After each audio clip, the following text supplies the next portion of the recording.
अस्सलाम वालेकुम स्टूडेंट्स, क्या हाल है? खैरियत से होंगे?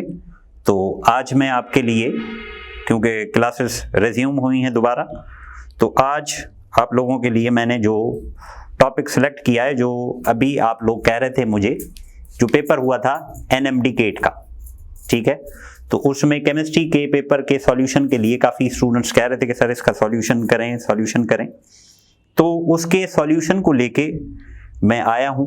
अब आपके पास जो क्वेश्चंस की अरेंजमेंट हो, पेपर सारों के पास अवेलेबल है। क्वेश्चंस की अरेंजमेंट चेंज हो सकती है, ठीक है, लेकिन क्वेश्चंस पढ़ के आप उस जवाब तक पहुंच जाइएगा, ठीक है। और यहाँ मैं ये भी डिस्कस करूंगा कि कौन सा हमारे टेक्स्ट में है या हमारे टेक्स्ट में नहीं है, ठीक है। तो स्टार्ट करते हैं question number 1।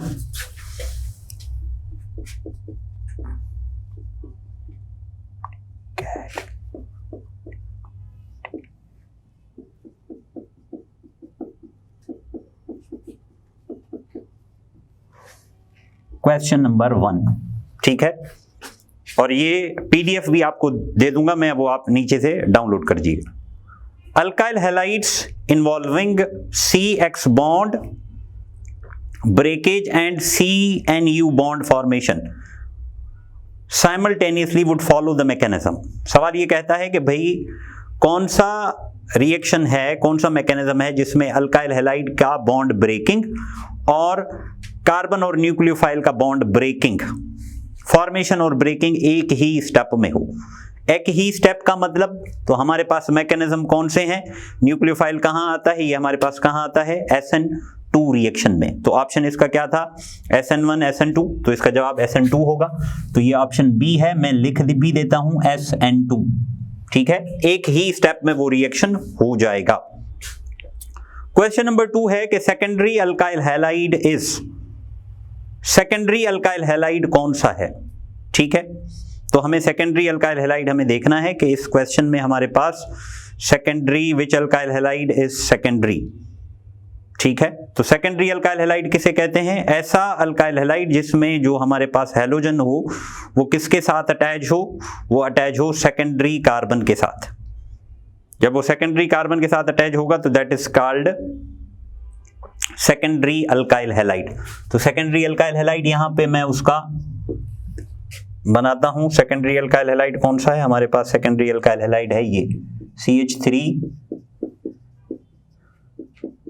This alkyl halide is said to be secondary alkyl halide, और ये ऑप्शन है C। क्वेश्चन नंबर 3 है कि RX on reaction with alcohol forms, RX जब अल्कोहल के साथ रिएक्शन करेंगे तो क्या बनेगा? रिएक्शन लिख लेते हैं हम, RX प्लस अल्कोहल ROH, ठीक है। तो क्या बनेगा हमारे पास? आप खुद ही जानते हैं कि ये जो है ROR आपस में मिल जाएंगे, ठीक है। तो व्हाट डू वी गेट?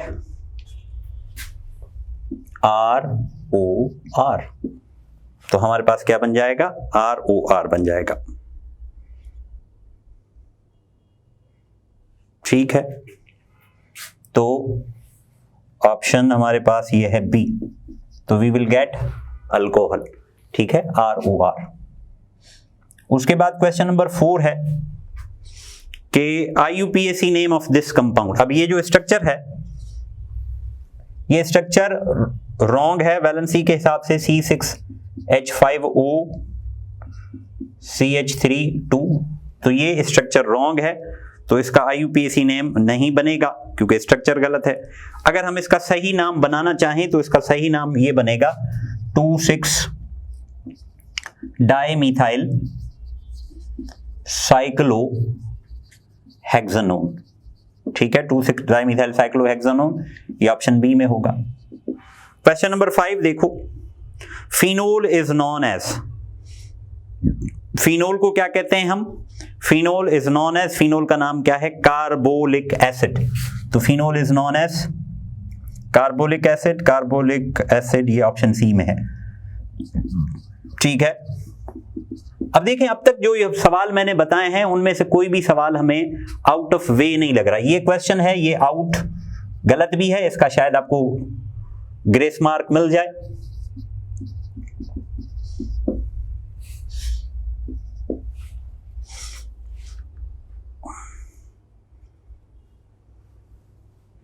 और उसके बाद हमारे पास क्या है, phenol is more acidic than alcohols because of the following reason.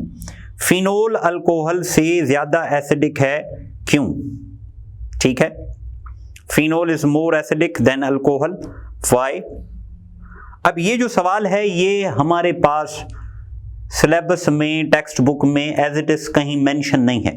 Generally teachers बताते होंगे, जैसे मैं आपको क्लास में बताता रहता हूं कि भाई कार्बोक्सिलिक एसिड स्ट्रांग है, उसके बाद अल्कोहल, उसके बाद फिनोल स्ट्रांग है, फिनोल के बाद हमारे पास क्या स्ट्रांग है, अल्कोहल। तो फिनोल स्ट्रांग क्यों होता है? क्योंकि उसमें जो चार्ज की क्या हो जाती है, डीलोकलाइजेशन हो जाती है। फिनोल की अगर आप स्ट्रक्चर देखेंगे तो फिनोल की स्ट्रक्चर ये है, ठीक है। Phenol more acidic, more acidic इसका मतलब ये अपना ये प्रोटॉन लूज कर देगा। प्रोटॉन लूज करने के बाद क्या होगा, ये जो इसकी चार्ज है नेगेटिव चार्ज, उसकी क्या हो जाएगी, इस पूरी रिंग के अंदर डीलोकलाइजेशन हो जाएगी। तो इसका जवाब क्या बनेगा, इसका जवाब बनेगा सी, ठीक है। और ये भी क्वेश्चन हमारे पास क्या है, आउट ऑफ टेक्स्ट बुक।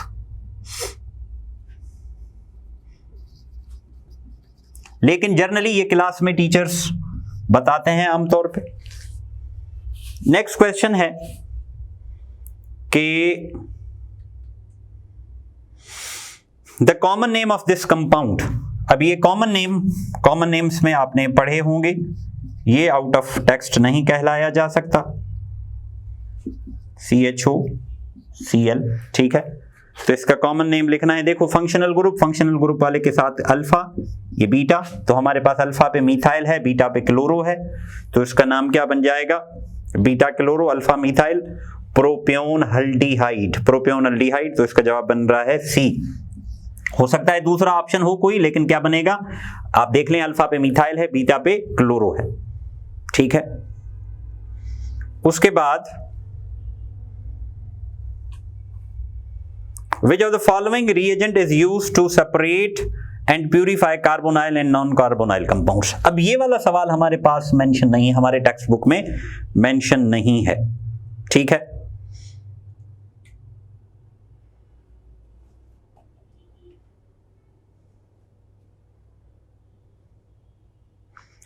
तो यहां हमारे पास HCN है, फिर हमारे पास दूसरा है मिथाइल मैग्नीशियम ब्रोमाइड है, सोडियम बाइसल्फाइड है और वाटर है, ठीक है। तो सोडियम बाइसल्फाइड जो है वो इसका करेक्ट जवाब होगा, क्यों? क्योंकि वो डिस्टिंग्विश करता है किसमें, कार्बोनाइल और नॉन कार्बोनाइल कंपाउंड्स में। तो इसका जवाब होगा सी, सोडियम बाइसल्फेट, NaHSO3, बाइसल्फाइड है, SO4 सल्फेट, SO3 सल्फाइड, ये भी क्या है, आउट ऑफ।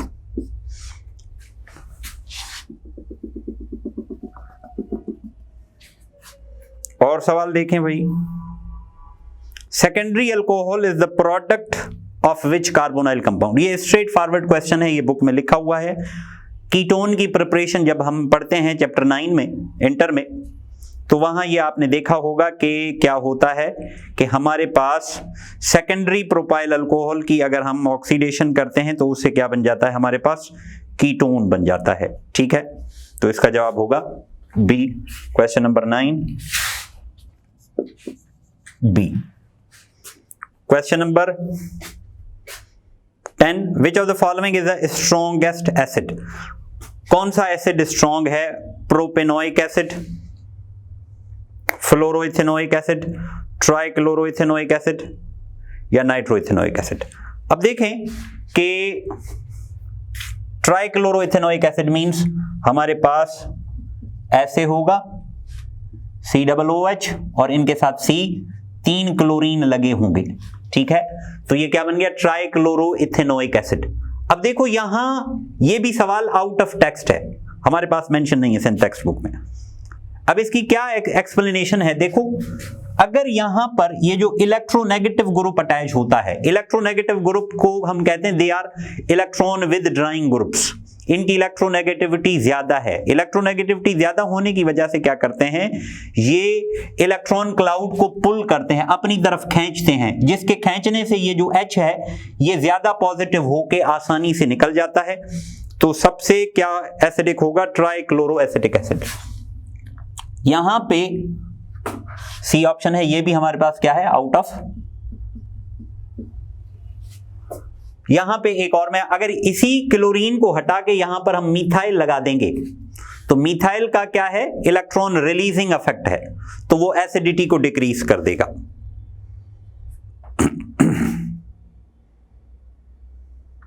उसके बाद क्वेश्चन नंबर 11 है, hydrolysis of acyl chloride results in the formation of. अब असाइल क्लोराइड की जो हाइड्रोलाइसिस है ये एक स्ट्रेट फॉरवर्ड सवाल है। यहां हमें क्या बनता है, हमारे पास बनता है कार्बोक्सिलिक एसिड, ठीक है। तो लेकिन ये हमारे पास टेक्स्ट बुक में लिखा हुआ नहीं है, हालांकि ये एक फेमस स्टेटमेंट है लेकिन ये हमारे कोर्स से मैच नहीं करती। तो hydrolysis of acyl chloride results in carboxylic acid, ठीक है, B कार्बो oxalic acid.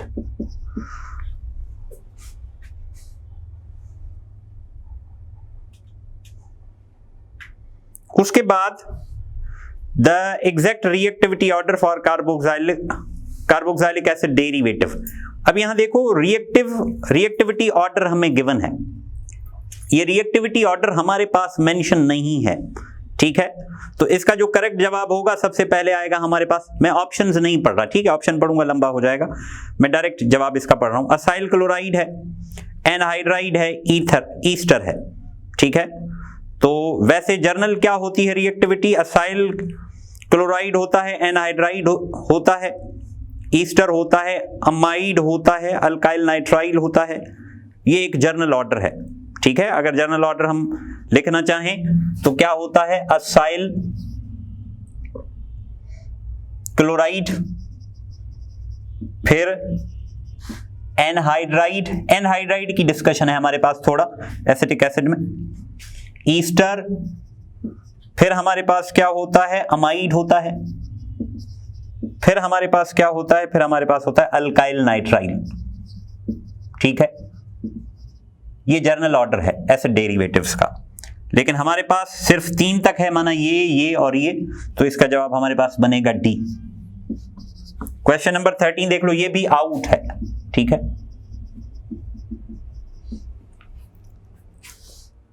Based on physicochemical properties protein में बी क्लासिफाइड, प्रोटीन्स को classify, simple protein, compound protein, derived protein, ठीक है। ये सारी क्या है, ये प्रोटीन की क्लासिफिकेशंस हैं, तो इसका जवाब होगा ऑल, ये हमारे पास मेंशन है। क्वेश्चन नंबर 14 देखो, based on function thyroxine can be classified as. थायरोक्सिन को क्या कहते हैं हम, हार्मोनल प्रोटीन कहते हैं, ठीक है, ये मेडिकल वाले बच्चे जानते होंगे। क्वेश्चन नंबर 15 है, LS-Parginase enzyme has been used for the treatment of। अब ये हमारे पास लिखा हुआ नहीं है, ये मेंशन नहीं है स्ट्रेट फॉरवर्ड, ठीक है। तो इसका जवाब होगा बी, ब्लड कैंसर के तौर पर ये यूज होता है। 16 देख लो, potassium, rubidium, caesium react with oxygen to form dash type of oxides. ये कौन से ऑक्साइड्स बनाते हैं, अब आपको पता है हमारे पास ये बात लिखी हुई है, लिथियम बनाता है नॉर्मल ऑक्साइड, सोडियम पर ऑक्साइड, उससे नीचे वाले तीनों क्या बनाते हैं, सुपर ऑक्साइड। तो इसका जवाब होगा बी, ये हमारे पास मेंशन है एस ब्लॉक एलिमेंट्स में। 17 है, magnesium reacts with nitrogen to form. अब ये मैग्नीशियम नाइट्राइड बनता है, ठीक है, तो मैग्नीशियम नाइट्राइड Mg3N2, और सिंपल है ये, आप वैलेंसी क्रॉस करके भी समझ सकते हैं, मैग्नीशियम 2 नाइट्रोजन 3 क्रॉस, तो Mg3N2 magnesium nitride. Question number 18 देखो, densities of alkali metals are low due to. इनकी डेंसिटी कम होती है। क्यों कम होती है? सिंपल सा इसका जवाब है, क्योंकि इनका एटॉमिक वॉल्यूम ज्यादा होता है। तो इसका जवाब बी, ये भी हमारे पास लिखा हुआ है, सिंपल सा। In third series of transition elements paramagnetic behaviour is maximum for Mn+2 and अब पैरामैग्नेटिज्म कब शो होता है? जिसके पास अनपेयर्ड इलेक्ट्रॉन ज्यादा हो। तो आप अगर देखेंगे अनपेयर्ड इलेक्ट्रॉन्स किसके पास ज्यादा हैं, तो यहां हमारे पास ऑप्शन है कि क्रोमियम 3+, टाइटेनियम 3+, वेनेडियम 3+, जिंक 2+। तो इन सारों में अगर आप देखेंगे, और ये मैंने पैरामैग्नेटिक पे लेक्चर भी दिया हुआ है आपको ब्लॉक केमिस्ट्री में, ट्रांजिशन एलिमेंट में, तो यहां हमारे पास जो मैक्सिमम अनपेयर्ड इलेक्ट्रॉन वो निकलते हैं, वो किसके पास निकलते हैं? क्रोमियम 3+ के पास, और वो 3 अनपेयर्ड इलेक्ट्रॉन है। तो ये ऑप्शन हमारे पास है ए, Cr3+। उसके बाद क्वेश्चन नंबर 20 देखें। Electronic configuration of chromium 24। Chromium का एक देखो, ये थोड़ा एक्सेप्शन नॉर्मल ट्रेंड वाली कॉन्फ़िगरेशन में नहीं आता, जहां हम क्या करते हैं कि भाई एस वाला इलेक्ट्रॉन डी में होता है और हम इसको लिखते हैं 4s1 3d5। और क्यों? क्योंकि हाफ फिल्ड ऑर्बिटल ज्यादा स्टेबिलिटी दिखाता है। तो इसका जवाब क्या बनेगा? इसका बनेगा क्रोमियम 24, सी ऑप्शन। ये आर्गन 18, 4s1 3d5, ठीक है। 21 देखो, transition element which does not show variable valency. अब ये तो सीधा सीधा मशहूर सा सवाल है। जिंक की +2 ऑक्सीडेशन स्टेट होती है, ठीक है। 22 question, select the organic compound which belongs to arene family. Arene family माना बेंजीन वाला खानदान, ठीक है। तो यहां ऑप्शन हमारे पास डी है बेंजीन में, तो C6H6। अरीन माना एरोमेटिक, ठीक है।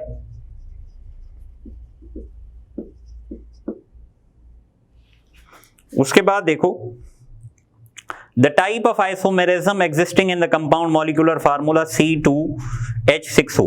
अब C2H6O से आप बनाएंगे तो C2H5OH बन जाएगा, या CH3OCH3 बन जाएगा। तो इसका फंक्शनल ग्रुप अल्कोहल है, इसका फंक्शनल ग्रुप ईथर है। तो ये कौन सा होगा? ये फंक्शनल ग्रुप आइसोमेरिज्म होगा। तो इसका जवाब होगा ए, ठीक है। ये स्ट्रेट फॉरवर्ड हमारे पास एग्जाम्पल लिखा हुआ है, और क्लास लेक्चर में भी जब भी मैं आपको पढ़ाता हूं आइसोमेरिज्म, तो मैं इस कंपाउंड की एग्जांपल सिलेक्ट करता हूं। क्यों? क्योंकि ये छोटा सा भी है और इससे डायरेक्ट हमें आइसोमेरिज्म का पता चल जाता है, ठीक है। विच of the following compound show geometric isomerism. अब ज्योमेट्रिक आइसोमेरिज्म हमारे पास नहीं है डिस्कस, ठीक है, और ज्योमेट्रिक आइसोमेरिज्म की डिस्कशन हमारे पास नहीं है। तो इसका मैं करेक्ट जवाब बता देता हूं, इसका जवाब होगा बी, जहां पर हमारे पास सिस और ट्रांस की स्ट्रक्चर बन जाती है। सिस माना सेम साइड पे ग्रुप हो, ट्रांस माना अपोजिट साइड पे ग्रुप हो। उसके बाद 25, जेनरिक फार्मूला ऑफ साइक्लोअल्केन। साइक्लोअल्केन में मींस साइक्लिक स्ट्रक्चर हो, तो साइक्लिक स्ट्रक्चर का जो जनरल फार्मूला है वो वही बन जाता है जो अल्कीन का है। तो माना CnH2n, और ये ऑप्शन बी में है I think. 26, electrophile in sulphonation of benzene. Benzene की सल्फोनेशन में इलेक्ट्रोफाइल कौन सा है? तो स्ट्रेट फॉरवर्ड सवाल है। सल्फोनेशन ऑफ बेंजीन में जो SO3 है, ठीक है, वो एज ए सल्फोनिक ग्रुप के तौर पर एग्जिट करता है। तो इसका जवाब का हमारे पास क्या होगा? सी। ठीक है। 27 देखो, फॉलोइंग हैज IUPAC नेम। अब ये स्ट्रक्चर है हमारे पास, इसका IUPAC name CH3 CH3 CH3 CH3 CH3 CH2 CH3। अब देखें क्या नाम बनेगा इसका भाई, 1 2 3 4 5। देखो कितने मिथाइल हो गए, 4, 2 2 3 3 tetra methyl pentane, simple B option. 28 acetophenone can be found by which of the following reaction. अब देखो एसिटोफिनोन बनता है असाइलेशन ऑफ बेंजीन, ये बेंजीन के जो रिएक्शन है, देखो ये सल्फोनेशन भी बेंजीन से आ गया, ये भी बेंजीन से आ गया, तो असाइलेशन बी ऑप्शन है। ऑप्शन ऊपर नीचे हो सकते हैं इसलिए मैं वो नाम भी लिख रहा हूं, ठीक है। अगला सवाल बड़ा आसान सवाल है। In alkane each carbon has dash hybridization. आपको पता है कि ये मैंने आपको क्लास में भी बताया हुआ है, लेक्चर्स में भी बताया हुआ है कि अल्केन माना carbon carbon single bond, carbon carbon single bond माना sp3 हाइब्रिडाइजेशन, ठीक है। कार्बन कार्बन डबल बॉन्ड माना sp2, carbon carbon triple bond माना sp, ठीक है। When CH3 is attached to the benzene ring, it makes, जब benzene के ऊपर CH3 अटैच होता है तो बेंजीन बन जाता है टॉलीन। और ये मैंने ड्यूरिंग लेक्चर्स आपको एक ट्रिक भी बताई हुई है कि एक्टिवेटिंग और डीएक्टिवेटिंग ग्रुप को कैसे पहचाने। तो ये रिंग को एक्टिवेट कर देता है और जब रिंग एक्टिवेट हो जाएगी तो रिंग क्या बन जाएगी, गुड न्यूक्लियोफाइल बन जाएगा, आने वाले को वेलकम करेगा। Which of the following reaction has greater Kp than Kc? अब ये सवाल भी बड़ा स्ट्रेट फॉरवर्ड है। मेरे ख्याल में अब तक हम सारे इंटर में घूम रहे थे, 31 से हम फर्स्ट ईयर में आना स्टार्ट हुए हैं। ये रिएक्शन है, नाइट्रोसाइल क्लोराइड है हमारे पास, 2NO प्लस Cl2। आप देख लें यहां कितने हैं, 2, यहां कितने हैं, 3, तो मींस क्या होगा, Kp is greater than Kc। छठे चैप्टर का सवाल है, स्ट्रेट फॉरवर्ड, तो Kp is greater than Kc माना option C.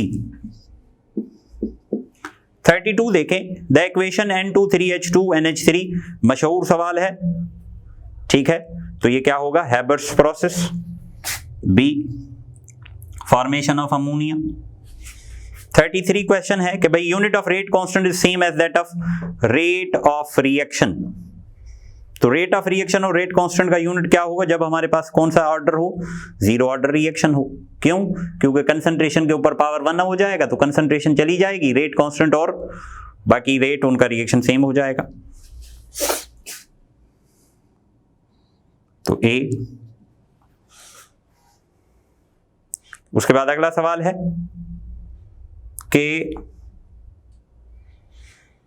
The study of rates of chemical reaction and factors that affect the rate of chemical reaction. देखो बार बार मैं आपको class में कहता था कि बाबा डेफिनेशंस लाजमी समझो, याद करो, पढ़ो। डेफिनेशन से स्ट्रेट फॉरवर्ड सवाल आ जाते हैं। यहां देखें आपने काफी सवाल स्ट्रेट फॉरवर्ड देखे होंगे, जैसे असाइलेशन वाला हो गया, सल्फोनेशन वाला हो गया। तो ये क्या है, केमिकल काइनेटिक्स, डी ऑप्शन। 35 क्या है, for reaction A product when the concentration of A doubles the rate of reaction becomes 4-fold। ए की डबल हुई तो रिएक्शन 4 दफा बढ़ गया, इसका मतलब ए का ऑर्डर कितना था, 2। तो मींस ए का ऑर्डर कितना हो गया हमारे पास, 2 माना सेकंड ऑर्डर रिएक्शन, डी। 36 देखो, For which of the following reaction rate reaction is inversely proportional to the concentration of reaction? अब inversely proportional to the concentration ऐसा होता ही नहीं है, हमने जितना पढ़ा है। तो मीन्स ये कौन सा ऑर्डर होगा, ये नेगेटिव ऑर्डर रिएक्शन होगा। नेगेटिव ऑर्डर रिएक्शन हमारे पास डिस्कस नहीं है तो ये आउट ऑफ कोर्स हो गया, ठीक।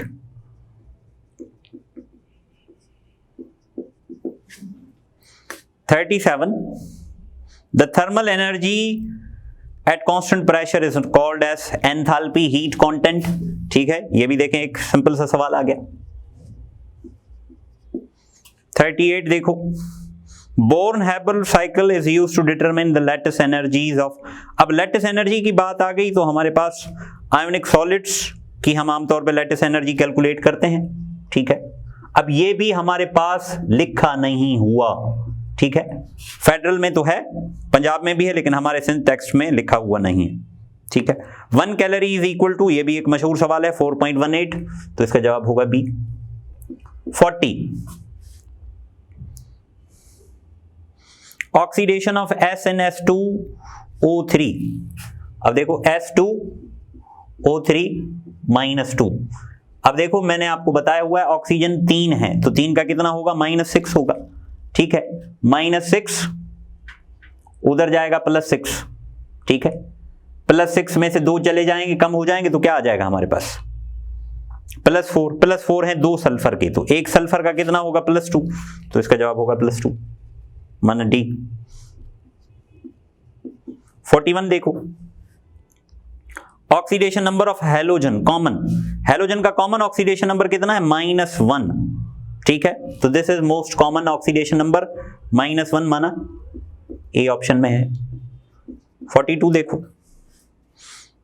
विच of the following has highest electronegativity value, नहीं उसके बाद अगला 42, during oxidation process oxidation number of an element. अब देखो ये मैंने आपको डिस्कस किया हुआ है, ये बुक में भी लिखा हुआ है कि ऑक्सीडेशन नंबर क्या होता है, इंक्रीज होता है। रिडक्शन में ऑक्सीडेशन नंबर क्या होता है, डिक्रीज होता है, तो इंक्रीजेस, माना option B. 43, which of the following has highest value of electronegativity, तो मशहूर एलिमेंट है, फेमस एलिमेंट है, कौन सा, फ्लोरीन, ये ऑप्शन डी में है हमारे पास। 44 देखें,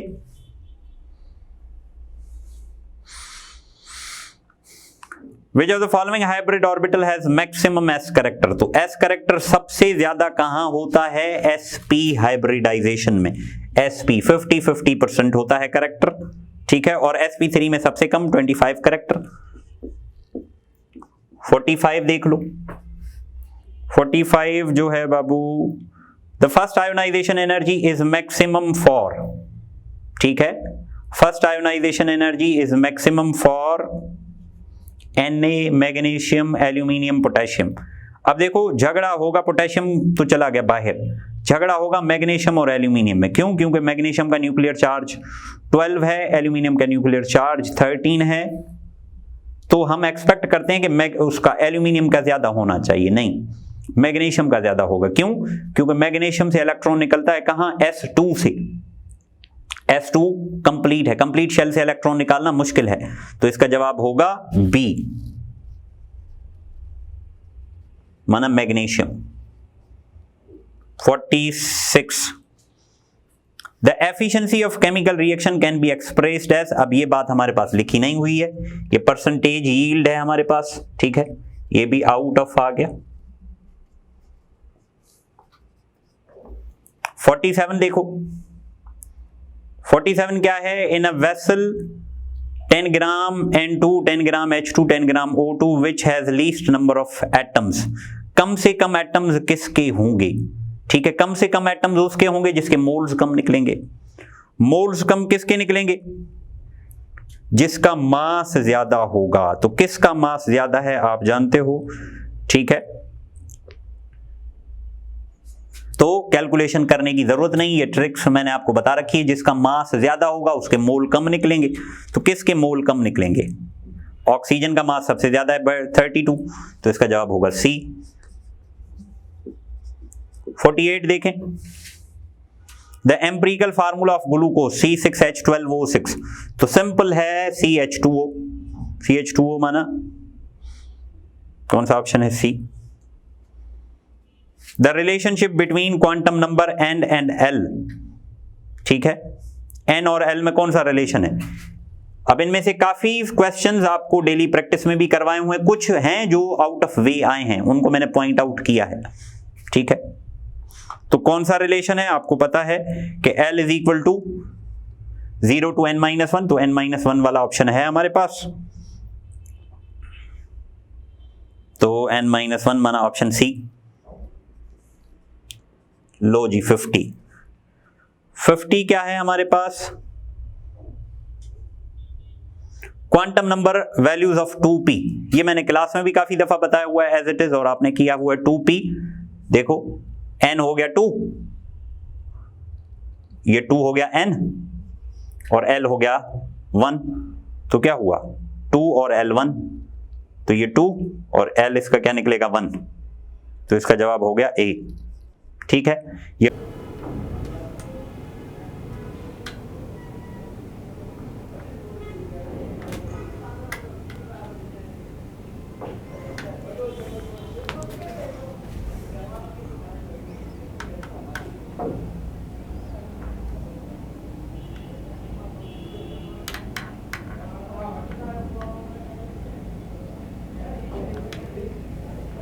हाँ जी, तो 51 सवाल क्वेश्चन, ठीक है।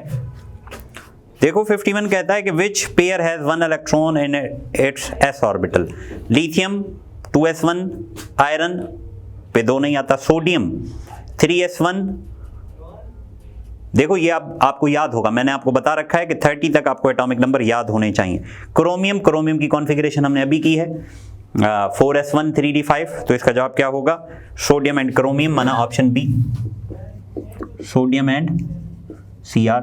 52 देखो भाई, तो which of the following has lowest E/m ratio, E/m ratio कम किसका निकलेगा, जिसका मास ज्यादा हो, ठीक है।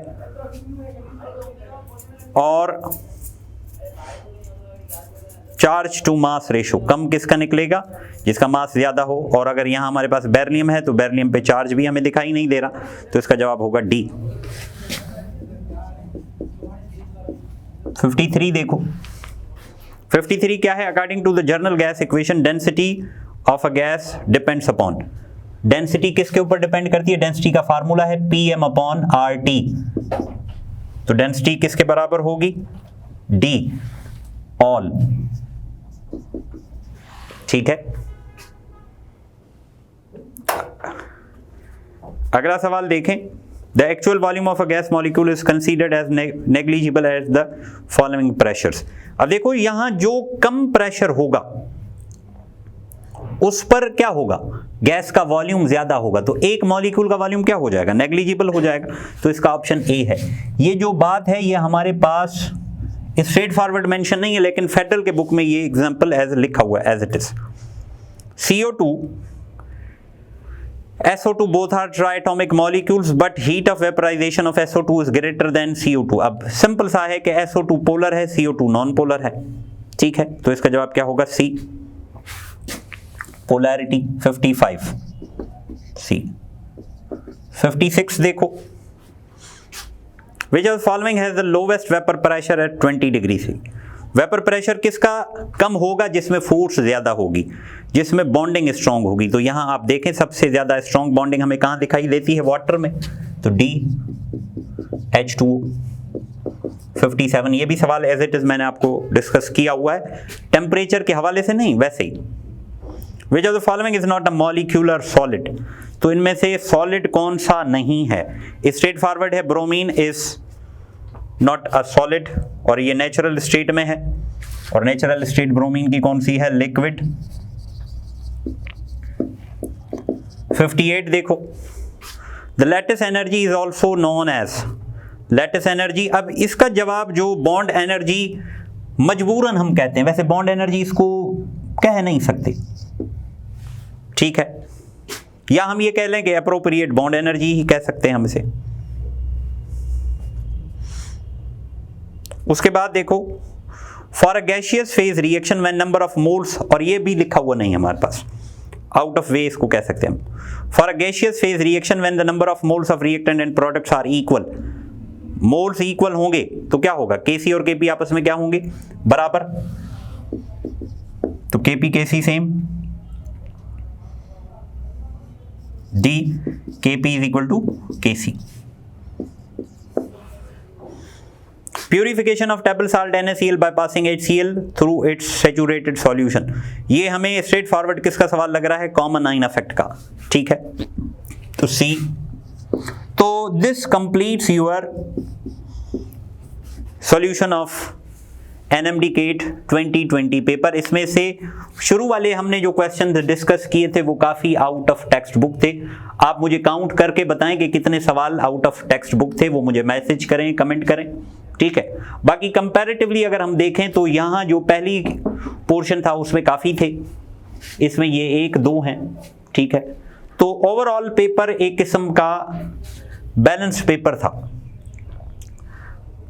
जो आउट ऑफ टेक्स्ट हैं अगर इनको हटा दिया जाए तो फिर पेपर इतना मुश्किल नहीं कह सकते हम। फिर भी आप में से काफ़ी बच्चों ने मुझे बताया हुआ था कि उनके जितनी की मैंने बनाई थी, मुझे सवाल मिले थे 52 या 54 क्वेश्चन तक, उन तक उनके तकरीबन 48, 49, 45, 47 तक उनका स्कोर बन रहा था। तो अब ये सारी की आ गई। आई होप आपको बातें समझ में आई होंगी। फिर भी कोई कन्फ्यूजन हो तो आप मेरे से पूछ सकते हैं। मेरी नेक तमन्नाएं, नेक ख्वाहिशात आप लोगों के साथ हैं कि आपकी सिलेक्शन में आसानी हो जाए। Thanks for watching. अल्लाह हाफिज़।